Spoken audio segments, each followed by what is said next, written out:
Hello दोस्तों, नमस्कार। स्वागत है आप सभी का हमारे एक और नए वीडियो में। मित्रों, उम्मीद कर रहा हूं कि आप सब बहुत अच्छे होंगे। दोस्तों, आप सबकी पढ़ाई लिखाई भी बहुत अच्छे चल रही होगी। दोस्तों मित्रों, आज हम फिर एक नया प्रैक्टिस सेट आप सबके बीच लाए हैं, जो कि बहुत ही अच्छे अच्छे प्रश्न हैं मित्रों।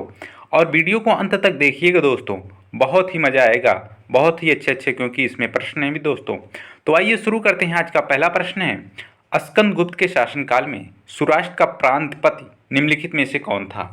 आपको बताना है कि यहाँ स्कंदगुप्त के शासनकाल की बात कर रहा है और सौराष्ट्र का प्रांतपति कौन था मित्रों। प्रांतपति मतलब राज्यपाल। प्रांतपति को राज्यपाल भी कहते हैं, आप लोग इसको भी याद रखेंगे। तो साफ था कि पर्णदत्त था कि पिसाकदत्त की हर्षसेन था मित्रों। तो जो स्कंदगुप्त के शासनकाल में सौराष्ट्र का प्रांतपति था मित्रों, वो पर्णदत्त था मित्रों। इसी क्वेश्चन को घुमा के पूछा जा सकता है कि स्कंदगुप्त ने सौराष्ट्र का राज्यपाल किसे नियुक्त किया था। तो आपको बताना है, शब्दों में उलझिएगा मत। आप लोग सही बताइएगा कि राज्यपाल जो नियुक्त किया था स्कंदगुप्त ने, वो पर्णदत्त को नियुक्त किया था मित्रों। ठीक है, ये स्कंदगुप्त के शासनकाल में वहाँ का राज्यपाल था सौराष्ट्र का। अगला प्रश्न देखते हैं हम लोग। लिखा है, गुप्त साम्राज्य में प्रांतीय राज्यपालों के लिए नियुक्त होने वाला पदनाम निम्नलिखित में से कौन था। विषय पद, कुमार आमत्य, ऊपरी, आयुक्त, आयुक्तक। तो इसमें मित्रों जो है गुप्त साम्राज्य की बात कर रहा है और राज्यपालों को जो नियुक्त करने के लिए जो उनका नाम था, मतलब पद नाम क्या था, वो कब बताना है आपको कि विषय पद था, कुमार आमद था, ऊपरी था कि आयुक्त था मित्रों। तो इसमें ऑप्शन हमारा सी सही हो जाएगा कि प्रांतपति को जो कहा जाता था, ऊपरी कहा जाता था मित्रों। आप लोग इसको जरूर याद रखेंगे, ठीक है, प्रांतपति को। उसके बाद जो होता था विषय, विषय जो होता था मित्रों, विषय को जिला कहा जाता था। आप लोग इसको भी याद रखेंगे कि विषय को क्या कहा जाता था, जिला। मैंने अब 2-3 वीडियो पीछे मैंने इस चीज़ को पढ़ाया है कि विषय को क्या कहा जाता था, जो है जिला कहा जाता था। ठीक है, आप लोग इसको भी याद रखेंगे। और प्रांत को क्या कहा जाता था, भुक्ति या अवनी कहा जाता था मित्रों। आप लोग इसको भी याद रखेंगे, बहुत ही अच्छा प्रश्न है। भुक्ति या अवनी किसे कहा जाता था गुप्त काल में, तो प्रांत को कहा जाता था। आप लोग इसको भी याद रखेंगे मित्रों। ठीक है, अगला प्रश्न देखते हैं हम लोग। लिखा है, देवी चंद्रगुप्तम की रचना किसने की थी। बहुत ही अच्छा प्रश्न है मित्रों कि देवी चंद्रगुप्तम बहुत ही बार पूछा जा चुका है कि इसकी रचना किसने की थी। चंद्रगुप्त प्रथम ने, बाणभट्ट ने, विशाखदत्त ने, कालिदास ने। तो देवी चंद्रगुप्तम की जो रचना की थी मित्रों, वो विशाखदत्त ने की थी।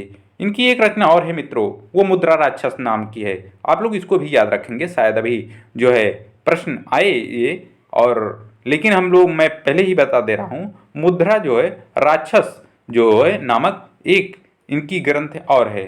तो इन्होंने देवी चंद्रगुप्त और मुद्रा राक्षस नामक 2 ग्रंथ की रचना की थी मित्रों। आप लोग इसको भी याद रखेंगे, विशाखदत्त ने। ठीक है, अगला प्रश्न देखते हैं हम लोग। गुप्तोत्तर काल में महत्वपूर्ण सामाजिक आर्थिक परिवर्तन क्या था। अब यहाँ कह रहा है मित्रों, गुप्तोत्तर काल में सामाजिक आर्थिक परिवर्तन की बात कर रहा है, क्या था। सामंतवाद एवं भूमिदान, आर्थिक सुदृढ़ता, ब्राह्मणों का महत्व एवं व्यापार में वृद्धि, शूद्रों का व्यापार का अधिकार। तो इसमें मित्रों जो गुप्तोत्तर काल में सामाजिक आर्थिक परिवर्तन था मित्रों, वो सामंतवाद एवं भूमिदान था मित्रों। क्योंकि सामंतवाद का जो शुरुआत हुआ था मित्रों, वो गुप्त काल में ही हुआ था। ठीक है, और लेकिन इनको बढ़ावा जो है गुप्तोत्तर काल में मिला। और भूमिदान का भी सबसे ज़्यादा जो श्रेय जाता है वो गुप्तोत्तर काल में भूमिदान दिया जाने लगा। लेकिन गुप्तोत्तर का गुप्तों ने ही भूमिदान किया था। और सर्वप्रथम अगर गुप्त भूमिदान की बात करें मित्रों, तो सर्वप्रथम सातवाहन शासकों ने भूमिदान शुरू किया था। लेकिन गुप्तोत्तर काल में गुप्तों ने भी किया था। उसके बाद गुप्तोत्तर काल में भी इसका जो है सामाजिक आर्थिक परिवर्तन हमें देखने को मिला मित्रों। ठीक है, ऑप्शन हमारा इसलिए सही हो जाएगा। जितनी बातें हमने बताई उसको आप लोग नोट कर सकते हैं, याद कर सकते हैं। बहुत ही अच्छा फैक्ट है मित्रों। ठीक है, अगला प्रश्न देखते हैं हम लोग। लिखा है, गुप्त काल में भूमि अभिलेखों को सुरक्षित रखने के लिए नियुक्त पदाधिकारी को कहा जाता था। कर्णिक, ध्रुवाधिकरण, शौलिक, समाहर्ता। तो मित्रों यहाँ गुप्तोत्तर काल में जो भूमि अभिलेखों, लैंड रिकॉर्डर लिखा है, भूमि अभिलेखों को सुरक्षित रखने के लिए जो नियुक्त पदाधिकारी था उसका नाम क्या था। उसका नाम था मित्रों कर्णिक। कर्णिक था मित्रों। ठीक है, ये जो है कर्णिक होता था, वही भूमि अभिलेखों का लेखा जोखा रखता था मित्रों, ठीक है। लेकिन सौलिक यहाँ पूछे, सौलिक जो है मित्रों वो चुंगी कर वसूलता था, ठीक है। क्या वसूलता था? चुंगी कर मित्रों, ठीक है। समाहर्ता हमने आपको पढ़ाया है कि समाहर्ता जो है और राजस्व विभाग का प्रमुख अधिकारी होता था मित्रों। आप लोग इसको भी याद रखेंगे, ठीक है। बहुत ही अच्छा प्रश्न है, हमने जितनी चीज़ें बताई आप लोग इसको याद कर सकते हैं। और काफ़ी ऐसे ही पूछा जा सकता है, जैसे ये पूछ लिया है वैसे इसे इन सबको भी पूछा जा सकता है, ठीक है। इसलिए आप लोग याद रखेंगे इसको, ठीक। अगला प्रश्न देखते हैं हम लोग। निम्नलिखित में से कौन सा गुप्त काल में भूमि माप की इकाई है? कर्स, सिंपोषक, द्वारक, निवर्तक। तो इसमें मित्रों जो है गुप्त काल में पूछ रहा है कि भूमि माप की इकाई क्या थी। बहुत ही अच्छा प्रश्न है मित्रों कि गुप्त काल में भूमि माप की इकाई क्या थी, तो वो थी निवर्तन। निवर्तन था मित्रों, ऑप्शन हमारा डी सही हो जाएगा इसमें, ठीक है। आप लोग इसको भी याद रखेंगे, बहुत ही अच्छा प्रश्न है दोस्तों। अगला प्रश्न है, गुप्त काल में सातवाह को कहा जाता था? जिला प्रशासन का प्रमुख, व्यापारिक कारवां का प्रमुख, समिति प्रमुख, श्रेणी प्रमुख। तो गुप्त जो सातवाह होता था मित्रों, सातवाह, तो वो क्या कहा जाता था? व्यापारिक कारवां का प्रमुख होता था मित्रों। ऑप्शन हमारा इसमें बी सही हो जाएगा। बहुत ही अच्छा प्रश्न है मित्रों, ठीक है। व्यापारिक कारवां का प्रमुख होता था मित्रों सातवां, ठीक है। अगला प्रश्न देखते हैं हम लोग मित्रों। गुप्तोत्तर काल में सामान्य ब्याज की वार्षिक दर थी 15%, 20%, 24%, 36%। तो गुप्तोत्तर काल में जो हुआ था मित्रों वो ब्याज दर जो है वो बढ़ गई थी, तो इसलिए वहां ब्याज दर क्या हुई थी गुप्तोत्तर काल में? 24% हुई थी मित्रों। इसलिए हमारा ऑप्शन क्या हो जाएगा? सी सही हो जाएगा। आप लोग इसको याद रखेंगे कि गुप्तोत्तर काल में ब्याज दर की जो थी वो क्या होती? 24% तक बढ़ गई थी मित्रों, ठीक है।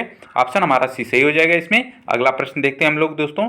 लिखा है, गुप्त सोने के सिक्के दीनार का नाम किस भाषा से लिया गया है? दीनार, अब यहाँ दीनार शब्द लिया है मित्रों, और सोने का सिक्का जो गुप्त काल में यूज किया जाता था, सोने का सिक्का, उसे क्या कहा जाता है? दीनार कहा जाता था। लेकिन वो कह रहा है किस भाषा से लिया गया है। आपको यहाँ ध्यान देना है कि किस भाषा से दीनार शब्द लिया गया है, और संस्कृत से, चीनी से, लैटिन से, यूनानी से। तो मित्रों ये दीनार जो शब्द है वो लैटिन भाषा से हमें लिया गया है मित्रों। ऑप्शन हमारा सी सही हो जाएगा इसमें, लैटिन भाषा से दीनार शब्द लिया गया है। लेकिन जो गुप्त काल में सोने के सिक्कों को क्या कहा जाता था, आप लोग इसको ध्यान रखेंगे, दीनार कहा जाता था। गुप्त काल में सोने के सिक्कों को क्या कहा जाता था? दीनार कहा जाता था। आप लोग इसको भी याद रखेंगे, और दीनार शब्द जो है वो लैटिन भाषा से लिया गया है, ठीक। अगला प्रश्न देखते हैं हम लोग मित्रों। सर्वप्रथम चांदी के सिक्के का प्रचलन किस शासक ने करवाया था? इनमें से किस शासक ने करवाया था सर्वप्रथम चांदी के सिक्के? मित्रों चांदी के सिक्के की बात कर रहा है दोस्तों। चंद्रगुप्त द्वितीय ने, समुद्रगुप्त पराक्रमांक ने, अस्कन गुप्त विक्रमादित्य ने, कुमार गुप्त ने। तो मित्रों सर्वप्रथम जो चांदी का सिक्का चलाया था वो गुप्त शासक था चंद्रगुप्त द्वितीय। ऑप्शन हमारा यहाँ ए सही हो जाएगा। हमने बताया था चंद्रगुप्त द्वितीय और चंद्रगुप्त विक्रमादित्य दोनों नाम इसको याद रखेंगे, और देवगुप्त भी इसी का नाम था मित्रों। चंद्रगुप्त द्वितीय, चंद्रगुप्त विक्रमादित्य, और चंद्रगुप्त को देवगुप्त भी कहा जाता था मित्रों, ठीक है। चंद्रगुप्त द्वितीय को देवगुप्त भी कहा जाता था। आप लोग तीनों नाम को याद रखेंगे मित्रों, बहुत ही अच्छा, और घुमा घुमा के एक ना एक क्वेश्चन जो है इससे बन ही जाएगा, ठीक है। आप लोग जरूर तीनों नाम को याद रखेंगे चंद्रगुप्त द्वितीय का, ठीक। और इसी ने सर्वप्रथम चांदी के सिक्के चलवाए थे मित्रों, ठीक। अगला प्रश्न देखते हैं हम लोग दोस्तों।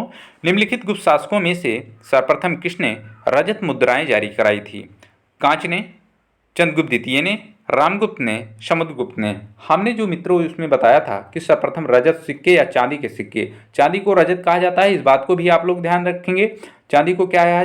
रजत कहा जाता था। तो यहाँ वही प्रश्न पूछा जा रहा है कि गुप्तों के काल में सर्वप्रथम किसने रजत सिक्के चलाए थे मित्रों? तो चंद्रगुप्त द्वितीय। यहाँ देखिए, यहाँ चंद्रगुप्त द्वितीय दिया है मित्रों, वहाँ चंद्रगुप्त विक्रमादित्य दिया था, द्वितीय नहीं दिया था। तो आप लोग याद रखेंगे चंद्रगुप्त विक्रमादित्य या चंद्रगुप्त द्वितीय या देवगुप्त, तीनों नाम दे सकता है मित्रों। आप लोग इसको याद रखेंगे मित्रों, ठीक है।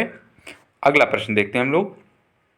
लिखा है मित्रों कि पंचतत्व किसने लिखा था? विशाखदत्त, शूद्रक, विष्णु शर्मा, जयदेव। तो पंचतंत्र को जो है मित्रों वो जो लेखक हैं वो विष्णु शर्मा है मित्रों। ये बहुत ही बार पूछा जा चुका है प्रश्न मित्रों, रिपीटेड बहुत बार हुआ है कि पंचतंत्र के किसने लिखा था या इसके लेखक कौन है? तो विष्णु शर्मा है मित्रों, ठीक है।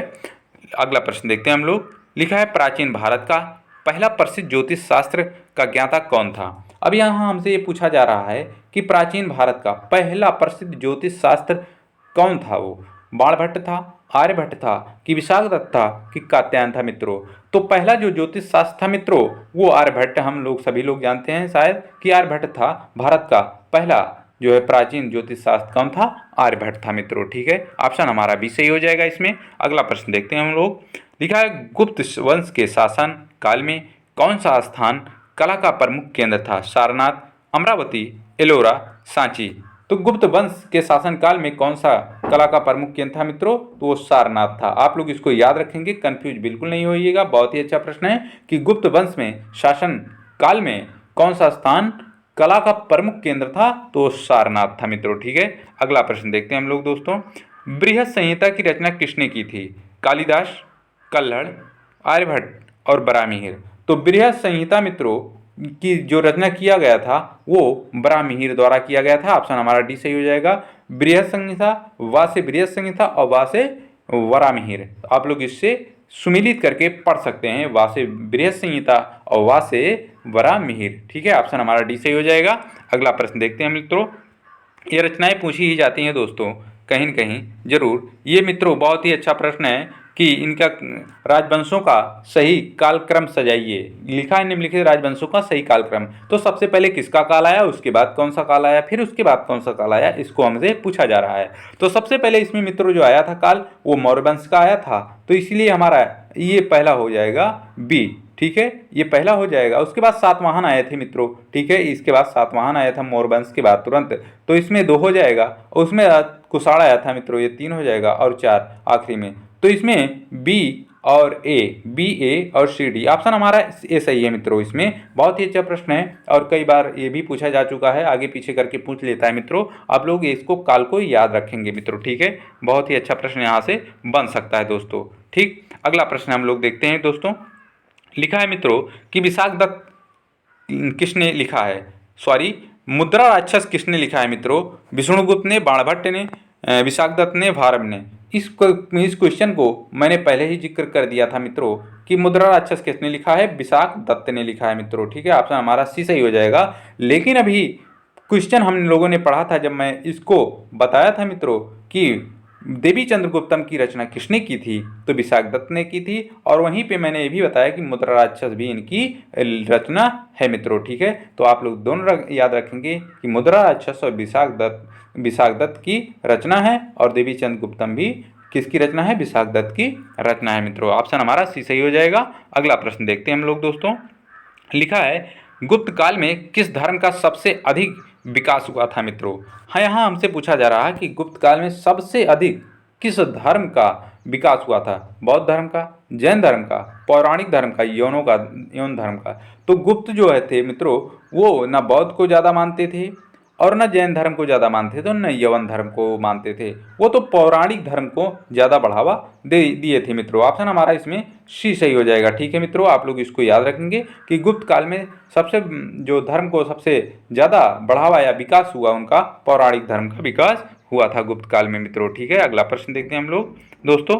लिखा है दोस्तों कि निम्नलिखित में से किसने धर्म महाराज की उपाधि धारण की थी जिसका औचित्य उसके द्वारा अश्वमेघ सहित अनेक वैदिक यज्ञों से संपादित करने से सिद्ध होता है? प्रवरसेन प्रथम, समुद्रगुप्त, शर्तवात, पुष्यमित्र। तो इसमें ऑप्शन हमारा ए सही हो जाएगा मित्रों। प्रवरसेन प्रथम जो है वो धर्म महाराज की उपाधि धारण किया था और इसने अश्वमेघ यज्ञ और 2 अश्वमेघ यज्ञ इसने किया था। ठीक है मित्रों, आप लोग इसको भी याद रखें कि पूछा जाता है कि 2 अश्वमेघ यज्ञ किसने किया था, तो प्रवरसेन प्रथम ने किया था मित्रों। आप लोग इसको भी याद रखेंगे। और धर्म महाराज की उपाधि भी इसने धारण किया था प्रवरसेन प्रथम ने मित्रों। ठीक है, और ये वाकाटक शासक था मित्रों। ठीक है, अगला प्रश्न देखते हैं हम लोग।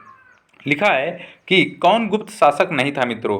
रामगुप्त, समुद्रगुप्त, चंद्रगुप्त, देवगुप्त। तो इसमें लिखा है मित्रों कि गुप्त शासक नहीं था, तो देवगुप्त जो है वो गुप्त शासक मित्रों नहीं था। बाकी सभी रामगुप्त, समुद्रगुप्त और चंद्रगुप्त ये तीनों जो है वो गुप्त शासक है मित्रों। ठीक है, अगला प्रश्न देखते हैं हम लोग मित्रों। लिखा है दोस्तों कि हर्षवर्धन के शासनकाल में सत्ता केंद्र स्थान कौन सा था? तो हर्षवर्धन के शासनकाल में मित्रों जो हर्षवर्धन अपना शासन सत्ता का केंद्र बनाए थे मित्रों वो कौन सा था? कन्नौज था, थानेश्वर था, प्रयागराज, वाराणसी था मित्रों। तो उसमें जो है मित्रों कन्नौज था। एक कौन सा स्थान था? कन्नौज को उसने हर्षवर्धन ने अपनी राजधानी बनाया था और राजधानी सत्ता का केंद्र होता है मित्रों, यहीं से उसने सत्ता के केंद्र कन्नौज से ही बनाया था। और हर्षवर्धन की राजधानी पूछी जाए तो भी कन्नौज ही आप लोग बताइएगा दोस्तों। ठीक है, बस मित्रों आज के लिए इतना ही प्रश्न था। उम्मीद कर रहा हूँ कि वीडियो आप लोगों को अच्छा लगा होगा। मित्रों आप लोग पढ़ते रहिए निरंतर और अपनी प्रैक्टिस सेट को बराबर जारी रखिए। तो मिलते हैं दोस्तों किसी और नए वीडियो में, तब तक सभी को नमस्कार, जय हिंद।